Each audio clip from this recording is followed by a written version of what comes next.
Hola, soy Lola Flor Bustos, fallera mayor de Valencia del año 2000. Pertenezco a la Comisión Conde Salvatierra Cirilo Amorós Mercado de Colón de Valencia, soy fallera desde que nací y en esa misma comisión he sido fallera mayor infantil y fallera mayor. Luego tuve el privilegio, como he dicho, de ser fallera mayor de Valencia y disfrutar muchísimo de ese año con mi corte y con la fallera mayor infantil y su corte también. Y bueno, toda mi familia estamos muy vinculados a las fallas desde siempre. Mis hijos también han sido fallera mayor infantil y presidente precisamente el año del centenario de nuestra falla. Y luego también he sido madre de corte de honor infantil, porque mi hija pertenece a la corte de honor infantil de la fallera mayor infantil de Valencia.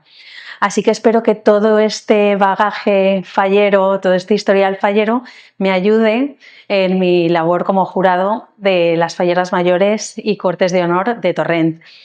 Espero hacerlo lo mejor posible. Creo que es una experiencia muy bonita y muy difícil al mismo tiempo, porque bueno, todas las candidatas tienen algo que les hace especiales, pero bueno, intentaremos hacerlo lo mejor posible, disfrutar mucho de estos días y disfrutar mucho también de las fallas de Torrent.